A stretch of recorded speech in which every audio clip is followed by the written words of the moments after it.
नमस्कार व्यूवर्स, आप सभी का बहुत बहुत स्वागत है राष्ट्रीय कदम न्यूज़ पर। इस समय हम आपको पंचकुला बरवाड़ा दुर्गा शक्ति संकट मोचन दरबार से सीधी लाइव तस्वीरें दिखा रहे हैं। हमारे साथ मौजूद हैं स्वामी रुद्रनाथ जी महाराज। बता दें, दिल्ली विधानसभा चुनाव के जो नतीजे आए हैं, बीजेपी ने बड़ी जीत दर्ज की है और काफ़ी लंबे अरसे के बाद बीजेपी सरकार बनने जा रही है। तो इस मौके पर स्वामी जी हमारे साथ मौजूद हैं। स्वामी जी प्राइम मिनिस्टर नरेंद्र मोदी और योगी आदित्यनाथ के बड़े प्रशंसक हैं।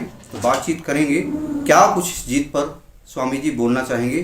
स्वामी जी, आपका बहुत बहुत स्वागत है राष्ट्रीय कदम न्यूज़ पर। जय श्री राम, हर हर महादेव। स्वामी जी, अगर बात की जाए दिल्ली की जनता ने इस बार बीजेपी को स्पष्ट बहुमत देकर लगभग सरकार बननी तय हो चुकी है। काफी लंबे समय के बाद बीजेपी को बहुमत मिला है, तो इस मौके पर आप क्या कुछ बोलना चाहेंगे? क्योंकि लगातार लोकसभा चुनाव हुए, लोकसभा चुनाव में बीजेपी क्लीन स्वीप कर रही थी, लेकिन जैसे विधानसभा चुनाव आते थे बाजी एकदम से बदल जाती थी।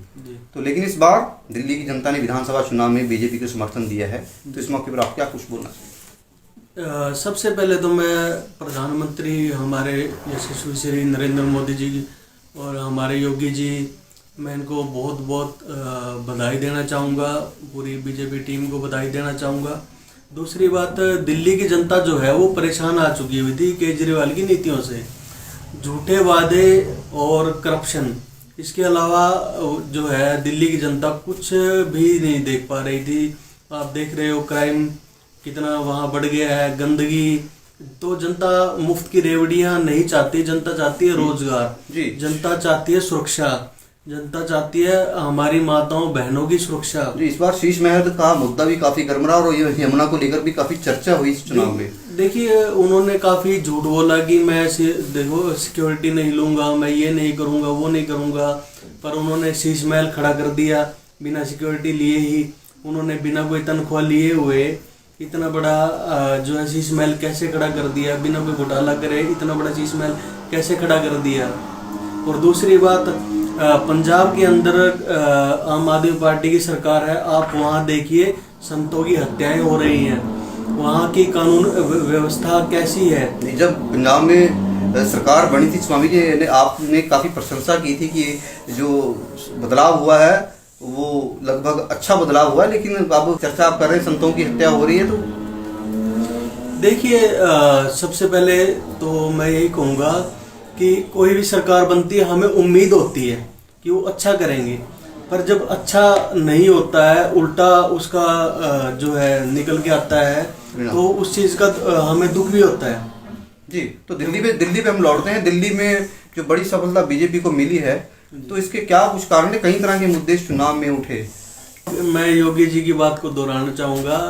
यमुना जी में जो है अपने मंत्रिमंडल को लेकर करके जो उन्होंने बयान दिया था योगी जी ने कि एक बार स्नान करें केजरीवाल जी, तो मैं भी यही कहूँगा एक बार केजरीवाल जी स्नान करें और पुनर्विचार करें कि उन्होंने क्या किया आज तक दिल्ली की जनता के लिए। इस बार जनता किसको स्नान कराएगी वो तो जनता तय कर चुकी है। कौन यमुना में को जो साफ करेगा वही उसमें स्नान करेगा। ठीक है, तो इस जीत के मौके पर एक बड़ी जीत दर्ज बीजेपी ने की है काफी लंबे समय के बाद।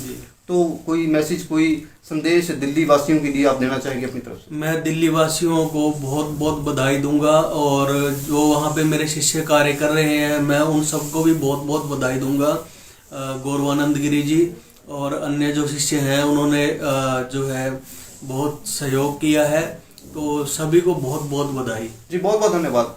तो जिस समय हमारे साथ दिल्ली चुनाव पर बरवाड़ा पंचकुला से स्वामी रुद्रनाथ जी महाराज जुड़े हुए थे, जिन्होंने दिल्ली चुनाव को लेकर जिस तरह के परिणाम आए हैं, बीजेपी की जो सरकार बनने जा रही है, इस पर खुशी व्यक्त करते हुए कहा कि इस बार जो चुनाव रहा वो जनता के मुद्दों का चुनाव रहा। पीने के पानी की समस्या हो या गंदगी के ढेर हो, इन पे ही जनता ने वोट की और बीजेपी की वापसी इस उम्मीद से हुई है कि ये जो समस्याएं हैं, इन समस्याओं से बीजेपी निजात दिलाएगी। फिलहाल यह समय तय करेगा कैसा काम आने वाली सरकार ये करती है। आज के लिए इतना ही, आपसे फिर मुलाकात होगी। किसी और मुद्दे पर किसी और मेहमान के साथ। तब तक के लिए नमस्कार, जय हिंद, वंदे मातरम और देखते रहें राष्ट्रीय कदम न्यूज़।